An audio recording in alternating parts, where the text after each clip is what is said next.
Happy NFL Thursday to everybody out there, and welcome to the Fantasy Waiver Wire. It's a little bit different this week because, as you can see, I'm all by myself. Tubby is on vacation with his family on a nice cruise. I wish I could be with him, so we're going to have fun regardless. We're going to do about an hour or so leading up into the NFL game tonight, which we do have a decent game, I guess. It's football, so we're going to watch it regardless. But Thursday night football, we've got the Denver Broncos and the New Orleans Saints. Are any of these players worth the fantasy shot? Maybe, but we'll get into that tonight. If anybody has any questions about their fantasy lineup, you can reach out to me and just put something in the comments, and I'll try to help you out as best I can. What I am going to do, though, is not going to keep myself in this big screen since Tubby's not here. I'm going to go right into the fantasy waiver that we have, the fantasy league that we have, the Big Baller Boys that we run each and every week, and kind of go through what I'm dealing with my lineup this week. Now, if you've been following the show for any length of time, you know that I have not had a good season. After paddling Tubby in the finals last year, I ended up, being pretty much beaten down the first 5 weeks of the season, 0-5. Finally got my first win last week. Should have maybe gotten a win about a couple weeks ago when I had Kirk Cousins sitting on my bench with the 59 points, but I had COVID, so that's my excuse. So I should be 2-4, yet I am 1-5. And this week I'm going up against Tubby's brother, questionable, doubtful out, who's also 1-5. Now, right now, I've got a 62% chance to win, but that doesn't mean anything right now because we're just getting started. That probably has some people on bye, so let's take a quick look. Quarterback-wise, I've got Kirk Cousins. Really all that I've got out there. I had Jared Goff at one point and let him go on the waiver wire. I drafted Anthony Richardson. He wasn't worth keeping. Had Aaron Rodgers for a time. Aaron might be somebody to go back to now that if you haven't heard the big trades that happened this week, one of them was Devontae Adams left the Raiders to go reunite with Aaron Rodgers in New York to play for the Jets. Also, we had a deal, with the Buffalo Bills, getting a valuable wide receiver in Amari Cooper from Cleveland. Don't know how great that's going to work out. If you saw what Amari's been doing lately, there's kind of a reason why they let him go. But for Buffalo, it's kind of a no-risk situation. They've got a decent receiving core, and he could add to it. Are either of those guys valuable to start this week? Well, Devontae, for sure, if he comes right in and plays. Now, he's been kind of messing around with an injury, so you have to keep an eye on that. Was he really injured? Probably not. But, who's to say? But I can say that he's definitely worth a start if he is in the lineup because you know that Aaron Rodgers is going to look for him. As for Amari Cooper, I would say maybe. I don't know if this is the week, getting into a new team. Devontae is going to have chemistry with Aaron. Amari, it may take him some time to get into that Buffalo Bills lineup and start putting together a good game. Plus, they have other receivers that Allen looks for. So you've got Keon Coleman and others. So I don't know. I would say maybe hold off on that. But as far as my matchup this week, I've got Kirk Cousins going. Both him and Kyler Murray projected at +40. Also, have Breece Hall should have a really decent game against Pittsburgh. We will see how that works out. Projected it at 26.94. Of course, in our league, it's PPR. And we also get an additional another point for getting a first down. Also, I'm going up against Kareem Hunt, who's had this resurgence lately in the league where he's come back in, gone right back to Kansas City, and he's played really well the last couple of weeks. So we'll have to see how Kareem Hunt does. I mean, just coming back into the Chiefs lineup, he started off with, 13 points, in our league, and then 27 with 102 yards rushing and a touchdown. Crazy. First week, 14 carries for 69 yards. The next week he gets 27. It's like he's ageless right now. 29 years old coming in. So he's definitely worth the start against the Chargers on Monday night. Then I've got the kid Tracy, who has made a lot of waves lately. Tyrone Tracy for the Giants, coming in for a injured Singletary. And all he's done is rushed for 129 yards and racking up 19 points the first one. And then last week, He rushed for 50 yards and a touchdown, but also had 6 catches for 57 yards. So he ended up pulling in 29 points for me in fantasy, which was great. Helped me win my first game last week. Going up against Alexander Madison right now, not really anything to cry about. So we'll see how that goes. I think I got the edge. As far as running backs go, we'll have to keep an eye on if Singletary plays against the Eagles or not. If Singletary doesn't, the Eagles have shown that they have a little bit of difficulty in stopping the run. So I think this might be a really big ground game with Saquon Barkley going back to MetLife Stadium and Tracy, who's been running really well against a weak running team. At wide receiver, we have I have Terry McLaurin, who's started to really come on fire. Now that Jaden Daniels is getting on the ball, as well as Stephon Diggs, who's been solid this year. I haven't complained. A lot of people were down on him when Nico was getting the lion's share of the receptions and the targets, but now that Nico is on the injured reserve list, well, Stephon Diggs is doing pretty good. So I projected at 22. Going up against Tyler Lockett and a questionable Marvin Harrison Jr., who is got a concussion in the concussion protocol, may not play this week. At tight end, I just picked him up off the waiver wire. Hawkinson, it's worth a shot. I've been kind of have a revolving door of tight ends with Conklin and Ferguson, who had been injured much of the year, and now the Cowboys are on a bye, so I needed a replacement. Picked up T.J. Hawkinson, who's set to make his first start for the undefeated Minnesota Vikings against the Detroit Lions. Also, we have Dalton Kincaid on the other side, projected to do a little bit better against Tennessee on Sunday. We shall see. At the flex spot, in our league, we have 2 flex spots.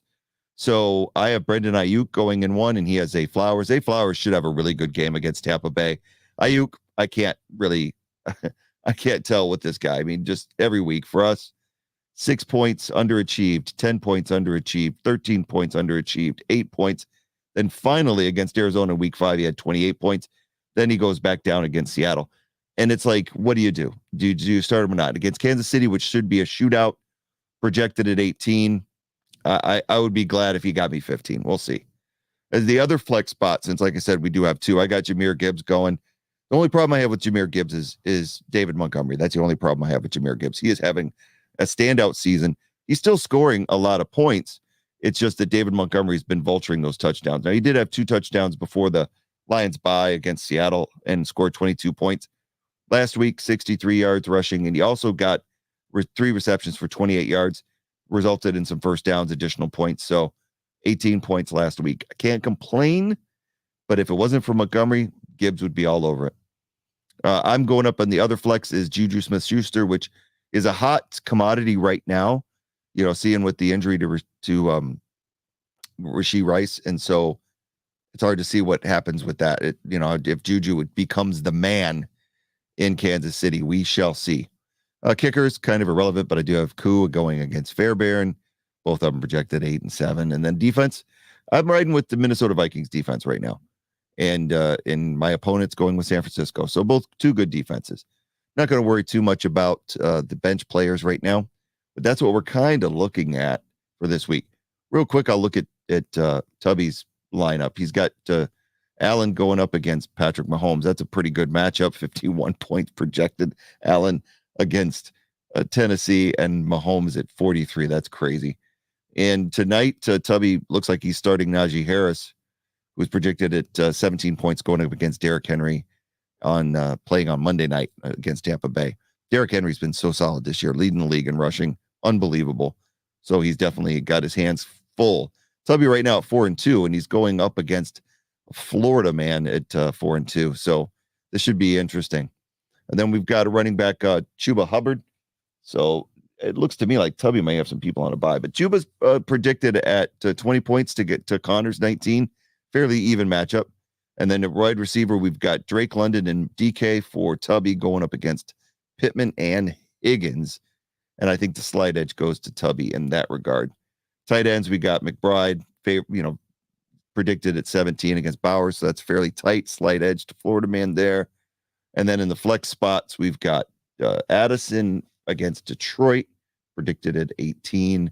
And Godwin, who has been really good this year, really solid for Tubby at 23, going up against Mason and Chase Brown. So pretty decent matchup. You're looking at the predictions. We've got 208 to 196 that could go Tubby's way. So we'll have to see. Now, as far as tonight goes, and the Broncos and the New Orleans Saints in New Orleans, is there anybody worth playing tonight? And what I basically would say is, as far as the Broncos go, maybe Javonte Williams, but I wouldn't like count on that if you've got a better option. Other than that, I don't see anybody on the Broncos side that I think would be valuable. Knicks, maybe, but has Knicks really done anything for you? There's got to be better quarterback options there. And then as far as everything else goes, Lucas Krull at tight end, possible if you want to take a flyer. Depends on how deep your league is. But Courtland Sutton has been Courtland Sutton this year. He's not, if you've ever had him in fantasy, he doesn't score a lot of points. So there's really nobody that screams out at me for the Broncos. However, on the Saints side, we've got an interesting development because of the injury to Derek Carr. Spencer Rattler looks to be getting the start tonight. So that could make a bit of a difference. So right now, a lot of people are predicting the Broncos to win this game. It's mostly a defensive battle. But I'm not sure how Spencer Rattler will play tonight. We'll just have to see, and you've got always going to have Kamara, which should be a start, because especially if Rattler is going tonight, then you've got to look at starting Alvin Kamara, because they're going to try to keep this thing on the ground. Jamal Williams may be even a flyer, but I don't know if I would trust him as much. You got Kendre Miller, which could factor in there too, but mainly Kamara is the one you want to go with. But the problem with the Saints tonight is not only do they have Carr out, but it looks like Olave is going to be out. Rashid Shaheed is going to be out. So where do you go there? I mean, do you really trust Spencer Rattler and any of these wide receivers? So I'm thinking, even Taysom Hill is doubtful. So I'm thinking that you probably just leave these players alone, except for maybe Kamara. That would be the only one. The Knicks, if you really want to take a chance, but other than that, I'm not really excited about any of these players going tonight. So that's about it for me as far as what's going on this week. Right now, as far as the ranking, as far as sit and start, real quick run down who I think are the top starts for the week. I think that as far as quarterback goes, you want to throw Lamar Jackson out there. If you got him, for sure, he's a must start. It's no brainer. But he's got a really good matchup at Tampa Bay. After that, I would say Jaden Daniels and then Jalen Hurts going at New York. He should have a really good bounce back game. He's starting to get things rolling after the Cleveland game. Of course, Allen, Jordan Love, Baker, Burrow, Sam Darnold, Brock Purdy, and Geno Smith would round up the top 10. But then we kind of get into the deeper areas where a lot of guys may not have these. So if you've got these guys, you're definitely going to start them. CJ Stroud may be a decent start at Green Bay if you got him at quarterback. And Kirk Cousins, again, like I have to start him. I've got nobody else. Everybody's picked up everybody on my league and kind of vultured that. So, and of course, if you've got Patty Mahomes, but he's going to be going up against the tough San Francisco defense. Top running backs this week in order. Number RB1 this week should be Kyren Williams, projected at 18 points. Saquon, number 2 against that New York Giant defense. Just the matchup could hold him back. I'd say 18 points as well. Derrick Henry, after that, going up against Tampa Bay, around 17 points projected. This is in a regular PPR. Then we've got Alvin Kamara. Well, actually, I'd say I'd throw Bijan in there first. Bijan Robinson versus Seattle at home. I think he could have a good day against that Seattle defense. Alvin Kamara tonight should have a good game. He's going to be the primary, point getter out there. So if you've got him, of course, he's got to be in your lineup. Kenneth Walker, who started a resurgence at number 6. Breece Hall at Pittsburgh at 7. And then I would look at Chuba Hubbard, Joe Mixon, and Tony Pollard, kind of rounding out the top 10 running backs of the week. I'm going to be around for about another 10 minutes or so. So if you've got any questions, you can throw them out and I'll be glad to take them for you before I run out of here. All right. Got one from Benjamin. Would you recommend starting Jacoby Myers or Mooney? I like Mooney a lot. Let me put this into my Magic 8 Ball. I like Darnell Mooney quite a bit. And let's look at Myers. Actually, why did I say Myers? Yeah, Myers. There we go. So looking at the matchup, and that's the big thing. We've got Darnell Mooney is going to be playing at home against Seattle, which is a really favorable matchup as far as the receiving yards allowed by Atlanta. So looking at it face value, the one thing that you've got for Jakobi Meyers is the fact that Devontae's now gone. But how big of a factor does that factor in? They're going up against the Rams, so the opponent, it's kind of favorable as well. I think in this situation, I'd probably lean toward Darnell Mooney, but it really depends on how much a risk you want to take and how good Myers does with Devontae being gone. So right now, I would say Darnell Mooney. Anyway, back to our rankings for week 7. Looking at top 10 receivers this week in fantasy that's projected. Running down the line, you got Justin Jefferson, who is projected at 20 in a PPR league versus Detroit. And then you got Amon-Ra at Minnesota. That's going to be such a great game. So you got Amon-Ra going up against Justin Jefferson. Really a must watch as far as that on Sunday. So our third wide receiver, Jamar Chase at Cleveland. This is a chance for the Bengals to get right. They have been really struggling this year and lost a really tough game to Baltimore recently. And this is a chance for them to really right the ship against Cleveland. So expect Chase to go off. Malik Neighbors against Philadelphia, coming in at number 4, coming back from the injury. And Philadelphia's pass defense is Jekyll and Hyde. They played good against Cleveland, but hey, it was Cleveland. They didn't give up an offensive touchdown to Cleveland. They just had the blocked field goal. That's all the only touchdown that Cleveland had. So, but in other games, like against the Tampa Bay Buccaneers with Baker, they gave up quite a few passing yards. So, yeah, I think that Malik is definitely going to be a great start if you've got him in your lineup. Thanks, Benjamin. Thanks for tuning in. There's 2 of us here every week, but we usually start at 7. Figured since Tubby was gone, we got baseball playoffs going on, as well as the football games tonight. I was like, yeah, I'm going to come on early, get out early so that we can all enjoy some sports tonight. After that, we got A.J. Brown against the Giants. That game could definitely be a shootout offensively. We'll see how it goes. Godwin, who's always a must-start at number 6, going up against Baltimore. Great Baltimore defense, but Godwin has been playing lights out. Drake London against Seattle. He's got a good matchup at home, and he's coming in at number 7. Then Deontay Johnson, Carolina, who has been like really resurged since Dalton has gotten the lineup. I would definitely look at Deontay Johnson. He's kind of a must start. DK against Atlanta, another good projected number 9, and then Stephon Diggs at 10. After that, you got the next 10 is Terry McLaurin, Jaden Reed, Zay Flowers, Mike Evans, Devontae Smith, T. Higgins, Garrett Wilson, Deebo Samuel, Brandon Ayuk, and Brian Thomas Jr. And if you have any other receivers you need to ask about, you can ask, and we can put it into our handy dandy Magic 8 Ball and find out what we got. As far as tight ends go, this has been a weird season for tight ends. There has not been a consistent tight end leader. I mean, Kelsey's been up and down. Kittle's been up and down. Andrews has been basically non-existent. So it's like, who do you go with? I think the one player that's been out there that's been solid has been Brock Bowers. So we could run through the top 10, but we all know who the projected ones are going to be. Kelsey, number 1, Kittle, 2, and that's in the same matchup, the San Francisco-Kansas City game, which could be a great game. Brock Bowers against the Rams for Vegas. McBride, who's had a decent season against the Chargers. Evan Ingram, who a lot of people have picked up, but he's kind of up and down with Jacksonville going against New England. Laporta at Minnesota. And then we've got Kyle Pitts going against Seattle. Dalton Kincaid against Tennessee, playing for Buffalo.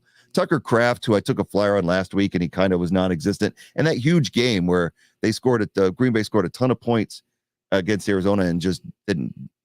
Kraft got nothing. So he's a tough one. And then Njoku. But after that, it's like, who do you got if you don't have any of those guys? Because people are trying to find that answer at tight end. So if you don't have any of those guys, look who's available on your waiver wire. Hunter Henry is a decent start because he's been kind of up and down, but he's been fairly solid this season. So, if you look at his game, like his fantasy points, Last week against Houston in standard PPR, he had 11.6. He played 71% of the snaps, 41 yards and a touchdown. Can he do the same thing against Jacksonville? And I think that's where you got to factor in. If you're hurting for a tight end, then Hunter Henry, he's going to be available because he hasn't really done anything. And Jacksonville seems to be kind of hapless on the defensive side. Freiermuth is another one that's out there that could have a decent day. He's not really done a lot on the fantasy. He's had one good game against Indianapolis.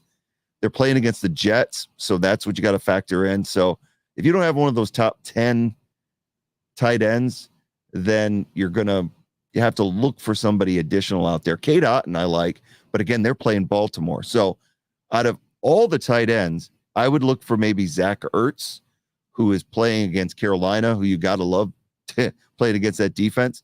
And Jaden Daniels seems to be finding him quite a bit. Like if you look at his fantasy points, he had 8.8 last week. He had 68 yards, and I think he had a touchdown called back, 80% of the snaps. So against Carolina, I would say that he's a decent start. So him and Henry, if you can't get one of those top tight ends, if everybody's kind of vultured them, that's kind of who I would look at going with. Other than that, the defenses for this week, I'm going to give you one defense that you could probably do as a streaming defense. And it's a lot of people are calling it, but I picked it up as soon as the week was over. I picked up the Cincinnati Bengals because they're playing at Cleveland. Anybody who's it's that kind of thing when you're streaming a defense. It's like, who do I pick to that? The worst team out there. If they're playing Carolina, or they're playing Cleveland. Now the thing with Carolina is that when Andy Dalton came in, things totally changed. So now you got to look for that other hapless team. And right now, and especially after losing Amari Cooper. Now, the thing to keep in mind is Nick Chubb is coming back this week for Cleveland, but I don't think he'll be much of a factor this week. So I think this is a great week. If you're looking for a defense to score a lot of points, the Bengals might be your defense. So with that being said, moving right along, we got about a couple minutes. I think I'm going to sign off here and wait till Tubby comes back. So I appreciate anybody who's tuned in. If you want to send us a question for next week for our regular waiver wire line that we do on Tuesdays, you can email us at fantasywaiverwire, all one word, no spaces, 23, the number 23 at gmail.com. And we'll read your questions on air. Just tune in on next Tuesday. We'll be back and we'll have Tubby back in from vacation and we'll do a full show and give you your waiver wire advice here on the Fantasy Waiver Wire with Greg and Tubby. Have a great night.